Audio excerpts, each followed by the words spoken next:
Greetings in the name of Jesus Christ. It's wonderful to be with you. Encouraging to hear the songs based on the Bible, testifying and proclaiming God is good. God is faithful and He is with us. I come from Sweden, from Philadelphia Church in Stockholm. I'm responsible for the missions work in our church.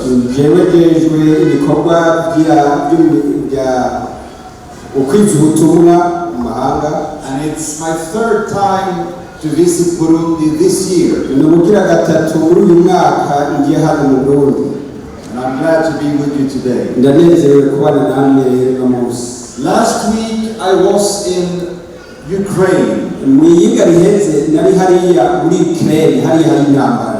Many of you perhaps have heard on the news about the war in Ukraine.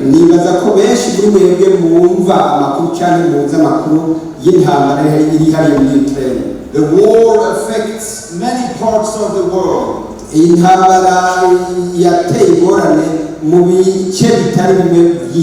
About 12 million Ukrainians are fleeing from war as refugees.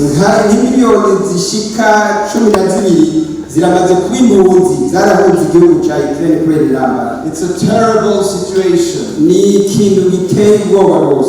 Russia is invading and attacking Ukraine.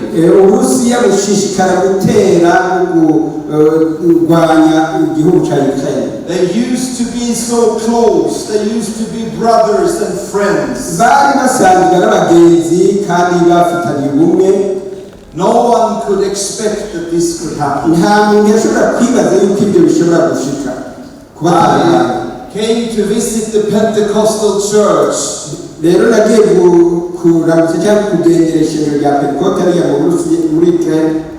To support our brothers and sisters in times of war.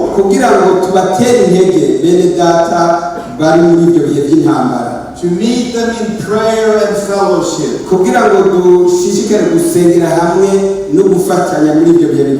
To strengthen our brothers and sisters in the church in Ukraine.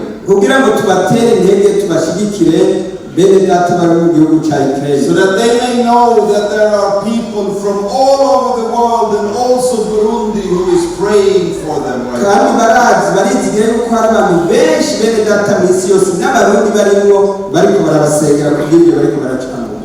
We visited cities who were totally destroyed by bombs.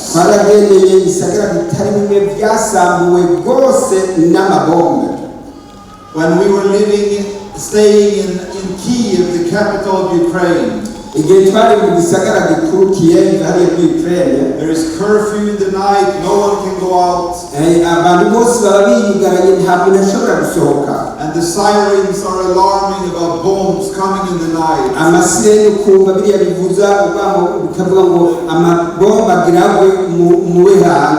War is a terrible thing. Our driver, who was working in the Pentecostal church,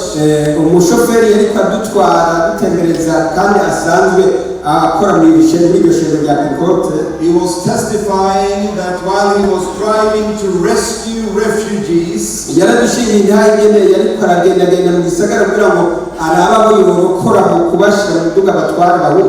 Russian snipers were shooting to his car through the window and missed him but killed the passenger.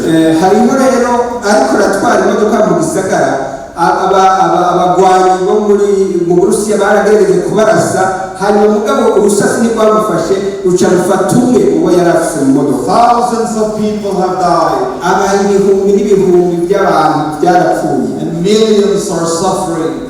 Miliyoni y'abantu nabo bari mu ngorane zikomeye. Many do not have the most basic. They do not have food. They do not have medicine. They do not have electricity or water even sometimes. Benshi muri bo barabuze ibyankenerwa bya misi yose, ntibagira ibyo kurya, ntibagira imiti, bari mu kaga. In the midst of darkness and despair, ariko kandi igihe hari umwijima no kwihebura, the body of Christ, God's church, is present. Umubiri wa Kristo, ishengero ry'Imana ryoryo ricyariseruka rero, spreading light and life and hope and help. kugira ngo rizane ubugingo, ibyizigiro n'amahoro. The Pentecostal church in Ukraine, together with other churches, ishengero rya Pentecote rero muri Ukraine n'ayandi mashengero bafatanije, have given food for millions of people who were without food. baciye begeranya ibifungwa byinshi kugira ngo bagaburire abantu bariko baricwa n'inzara kubw'intambara. And giving shelters to hundreds of thousands of people who have lost their homes because of war. kandi baci baronderera naho abantu bokika umusaya cyangwa bokwikinga kubera inzu zabo zasamuwe. We met with one family in Bucha outside Kiev. twaragendeye umuryango umwe aha bitwa Bucha uvuye mu gisagara cya Kiev. They had just finished to construct their house. bari bamaze guheza kurangiza kubaka inzu yabo. When the soldiers are coming and bombing with tanks and shooting everyone they could see. igihe abasirikare b'Abarusiya baza barasa batera amabombe, abo bo barababona ingene bariko barabikora. The husband took his wife and children and they hid in the basement under the earth where they keep potatoes. igihe Abarusiya bariko bararasa, umushingantahe Seruga yaciye afata umugore n'abana bagerageza kwiyegeza kwizika mu kuzimu kugira ngo amabombe ntabashikire. They were quiet, but they could hear the soldiers destroy their house. naho bari aho binyegeje barashobora kumva ingene abagwanyi bariko barasambura batikiza. They were praying to God to save their lives. bariko barasenga Imana ati Mana tabara kingira abantu. They stayed there for several days hiding. baragumye aho binyegeje iminsi itari mike. When soldiers had left, they came to see that everything was destroyed. igihe rero bava aho bari binyegeje basoze bamaze kugenda basanze ibintu byayogeye, ibintu byose byasambutse. Now the Pentecostal church came and gave them a shelter on their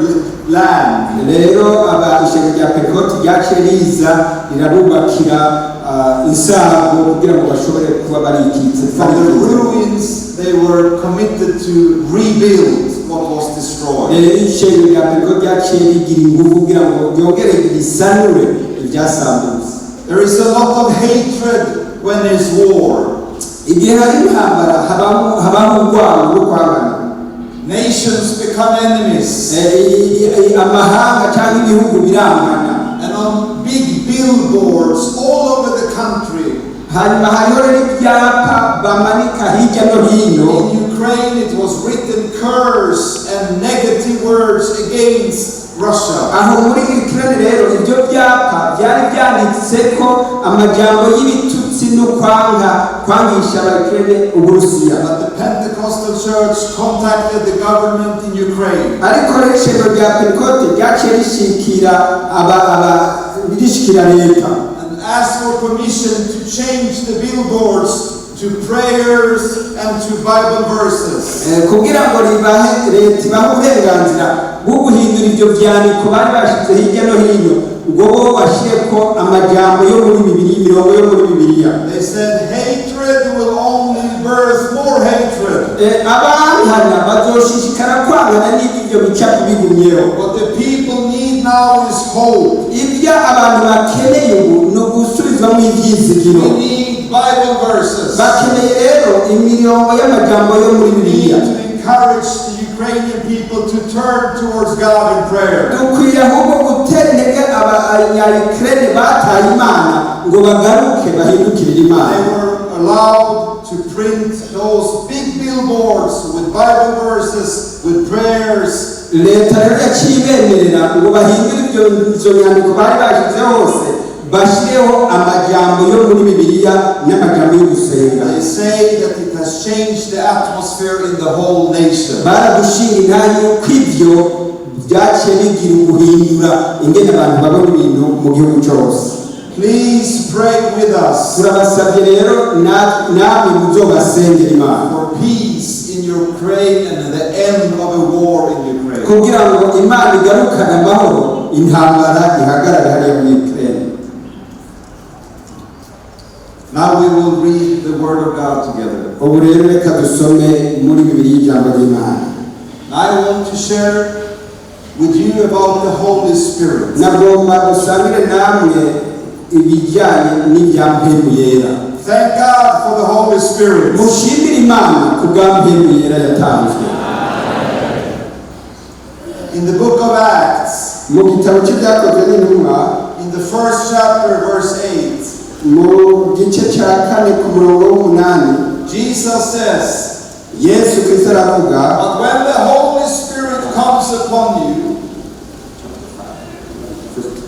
chapter 1, verse 8. ni mu gitabo cy'ibyakozwe n'intumwa igice cya 4 ku murongo w'8, yari yavuze kare ni mu gice cya 4 ku murongo w'8, Yesu Kristo aravuga ngo Spirit comes upon you, igihe mpemu yera azoza kuri mwebwe you shall receive power, muzohabwa ubushobozi and you will be my witness kandi muzoba ibyabo bikushigira intahe in Jerusalem, muhereye i Yerusalemu in Judea, mu Yudaya n'i Samariya and to the ends of the earth. no gushika ku mpera y'isi.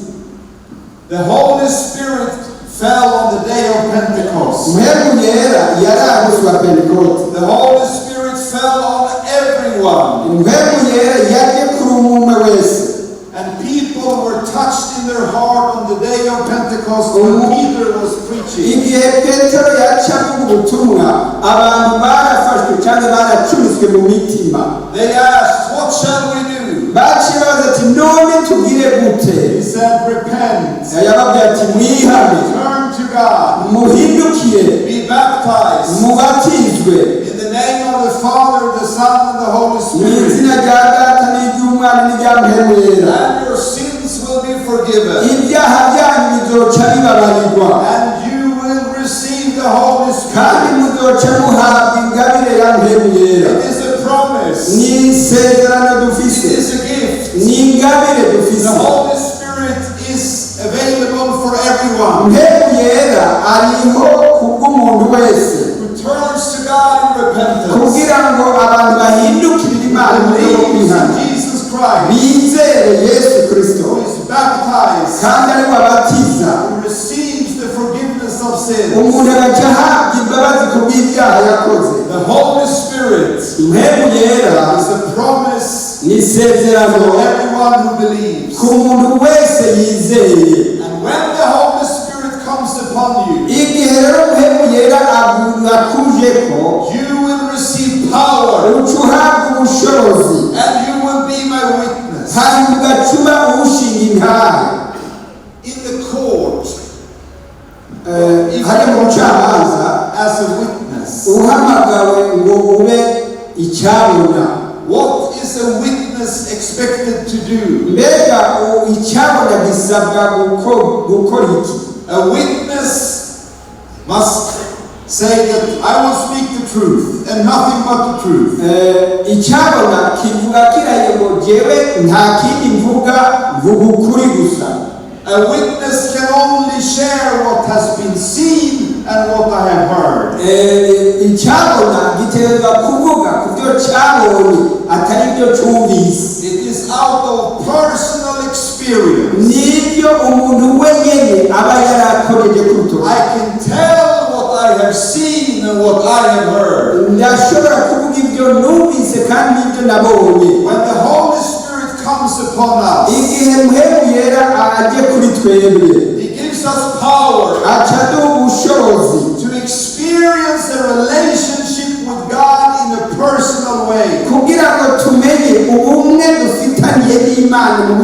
twihariye, and we can witness, kandi dushobora kuba ibyabo, we can tell dushobora kuvuga what we have seen, ibyo twabonye n'ibyo twumvise, that Jesus is real, kuko Yesu ari ukuri, His word is true, ijambo ryiwe ni iry'ukuri. God hears us when we pray. Igihe dusenga Imana irumva. I can testify, ndashobora kubishingira because aha, I have personal kuko experience. ubwanjye narabibonye. May the Holy Spirit fill us again and again. Reka dusabe Imana ngo yongere idusuke ko twuzure We can be guhembera, filled with power kugira ngo dushobore kuzura ubushobozi, to give witness kugira ngo tube ibyabo about by'ukuri, God. dushimire intaha Imana. Amen. In Jerusalem, Hari i Yerusalemu, in Bujumbura, hari i Bujumbura, in Judea, in Burundi, hariya i Yudaya cyane mu Burundi, even in Samaria. na hariya i Samariya hose. What represents Samaria? Ni Samariya igomba kuvuga iki? Samaria represents other cultures. Samariya ni nk'uko twafata mu bundi buryo imvugo ivuga iyi ayandi mahanga atari abayuda, Sometimes even neighbor nations.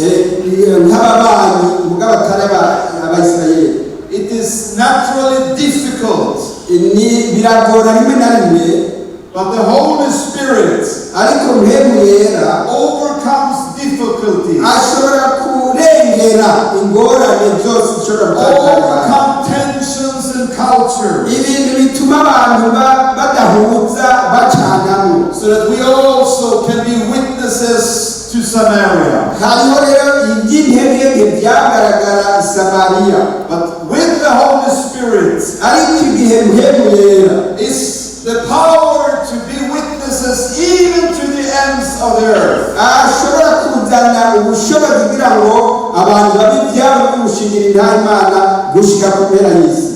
Many years ago, hari imyaka myinshi iheze, missionaries from Sweden abamisiyonari bavuye muri Suédé were filled with the Holy Spirit barujujwe mpemu yera, and came all the way to Burundi. baca baraza barashika n'indi Burundi. Same Holy Spirit Uwo mpemu nyene can fill you arashobora nawe kukuzura, and send you to the ends of the earth. kandi nk'uko yarungitse abo ba mbere nawe bakarungika hariya mu mpande zitazimwe z'isi. Amen. The second thing I want to say about the Holy Spirit, Ikigira kabiri nagomba kuvuga ku bwa mpemu yera, we can read in the second chapter dusome hariya mu gice cya kabiri, that on the day of Pentecost they were astonished that they could hear the speaking in their language. igihe intumwa zari hamwe zimaze kumva mpemu yera zikavuga mu ndimi nshya, abantu baratangaye kumva bariko bavuga ibitangaza by'Imana mu ndimi zabo. The Holy Spirit gives supernatural ability to speak the message in other languages. Mpemu yera aratanga ubushobozi bwo kuvuga ubutumwa bwiza mu buryo burengeye rusange. My father is a Pentecostal pastor. Data ni umupastori w'umupentekote. 40 years ago he came to Burundi. Haraheze imyaka nka 40 yaraje mu Burundi. He visited your church in Bujumbura, the church in Kiremba. Yaragendeye ishengero ngaho Bujumbura nari Kiremba. But he was very burdened by a problematic situation at home in Sweden. Ariko kandi yari afise umutwaro umuremereye ku ishengero avamo hariya muri Suédé. Before it is time to preach for him, before he was preaching in the church in Burundi, imbere y'uko avuga ubutumwa mu ishengero hano i Burundi, one member is standing up in the crowd. hariho umuntu umwe yaciye ahaguruka ngaho mu ishengero. The person who is standing up is speaking in tongues. Uwo rero yahagurutse yumvise avuga mu rurimi rutamenyekana. The person is filled with the Holy Spirit and does not know what language that person speaks. Uwo muntu yari yuzuye mpemu yera, abandi bamwumvira ibyo ariko aravuga kubera ururimi rutamenyekana. But my father hears a message in clear Swedish language. Ariko data yumvirije uwo muntu yumvise ubutumwa butomoye kandi arabitahura ibyo ariko aravuga ko yariko avuga mu Gisweda. I am with you, says the Lord. Yaravuga ngo ndi kumwe nawe. I know about your situation in Sweden. Ndazi ibyo muriko muracamo hariya muri Suédé. Do not worry, my son. Ntugire ubwoba mwana wanje. I am building my church. Ndiko ndubaka ishengero ryanje. In perfect Swedish. Mu Gisweda gitongoye neza. The Holy Spirit can fill us and give us the supernatural ability to speak in other tongues.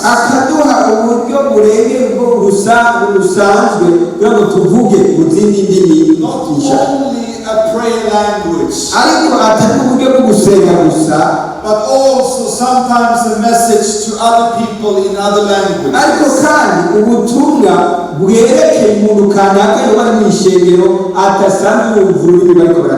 Also, the Holy Spirit gives us ability to communicate the gospel so that they understand, also hear. When we meet our relatives, when we speak to our neighbors, when we speak to colleagues and friends who do not know the Lord, the Holy Spirit gives us ability to speak the language of their hearts so that they can open their hearts to Jesus.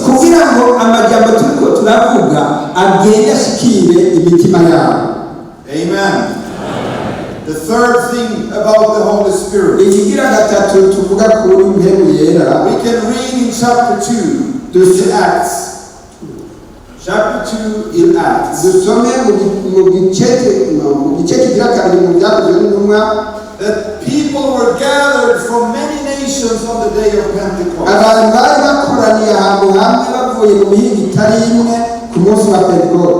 In verse 11, he comes to the end of naming all different nations. And it says also Cretans and Arabs. We hear them declaring the wonders of God.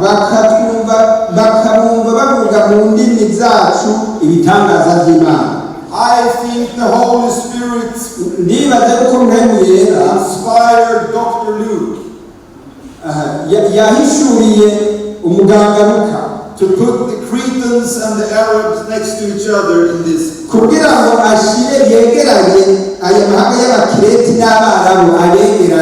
When we read about them, they were at war, there were tensions.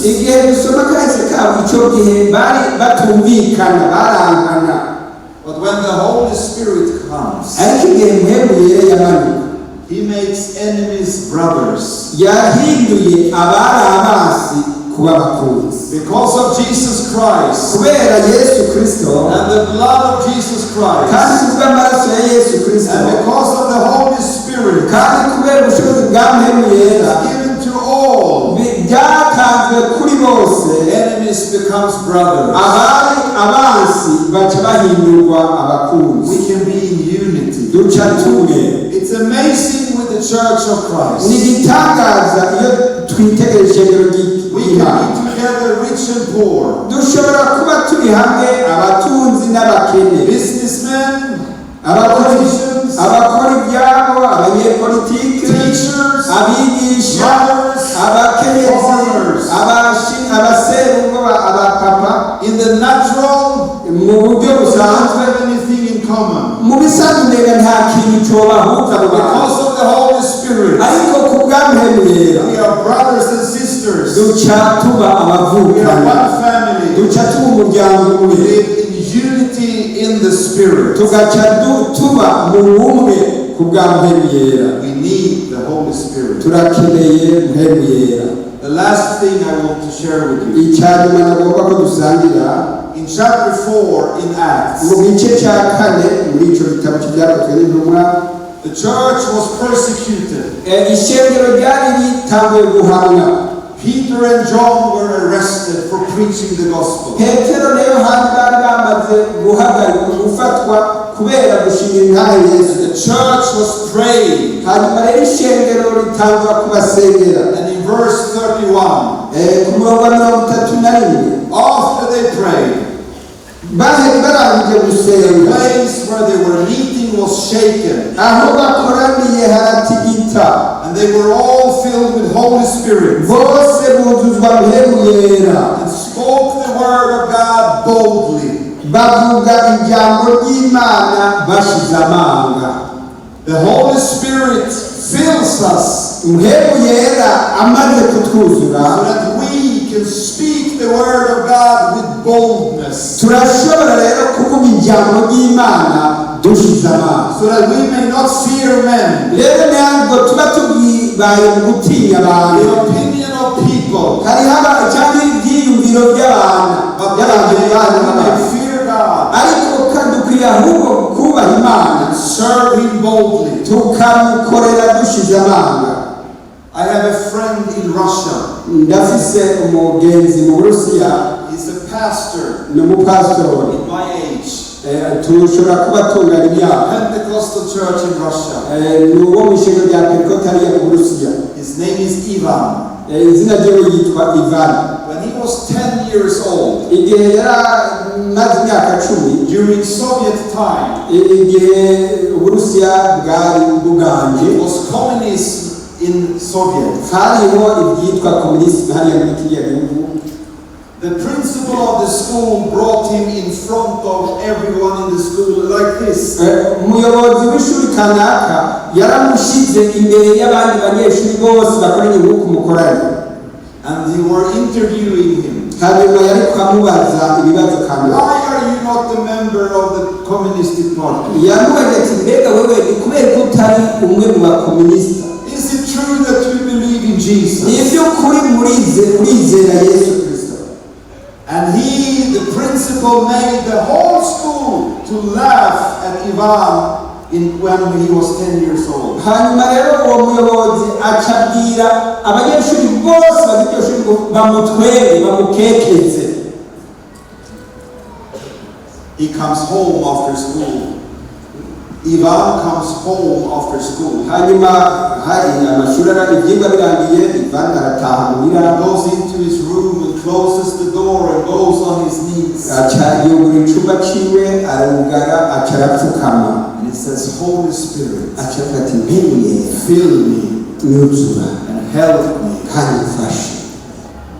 And he was 10 years old Yari afise imyaka 10 gusa when he was filled with the Holy Spirit, mpemu yera aca aramanuka kuba aramwuzura, baptized with fire. aca aramubatiza n'umuriro. He was filled with power Yari yujujwe ubushobozi and he was filled with boldness. kandi yari yuzuye gushira amanga. Until this day, he's been an evangelist, preaching the gospel, and now he's a pastor leading thousands of people to Christ. Kugeza uno munsi rero kuva ico gihe kugeza uno munsi aracyari umuvuzi w'ijambo ry'Imana kandi n'umupasitori yuzuye ubushobozi bwa mpemu yera. The Holy Spirit is a gift and a promise to everyone. Mpemu yera ni ingabire kandi ni isezerano ku muntu uwo ari we He wants wese. to fill us with power so that we can be his witness. Arashobora kutwuzuza ubushobozi tugaca tugira ibyabona byo gushinga intahe. He can use us in supernatural ways, even to speak in another language. Arashobora kudukoresha mu buryo budasanzwe kandi akaduha no kuvuga indimi nshya. The Holy Spirit unites us and make enemies brothers. Mpemu yera atugira umwe, abari abasi abankana bagasubira gukundana. When we pray, Kandi igihe dusenga He fills us again and again arashobora kongera kutwuzura and gives us boldness kugira ngo aduhe gushira amanga, to serve Him without fear. kugira ngo tukorere Imana tudatinya. If you need more of the Holy Spirit, Niba umuntu ukeneye ubundi bushobozi bwa mpemu if yera, you want to be filled again with the Holy niba Spirit, umuntu ukeneye kongera kuzuzwa ubushobozi bwa mpemu if you yera, need more power, niba ukeneye ubundi bubasha, you need more boldness, niba ukeneye kugushyira amanga gushasha, turn to God and pray. hindukirira Imana wongere uyisabe. Open your heart to the Holy Spirit. Ugurura umutima wawe mpemuyera today. uno munsi. May God bless you. Imana ibaheze. Amen. Amen. Father God, we thank you for your word. Father God, we thank you for Jesus Christ who is given to us for the forgiveness of our sins and for eternal life. You died and you rose again. We thank you for the Holy Spirit that was given to us. We thank you for power, for your presence, and for boldness for your people to serve you without fear. May you be glorified.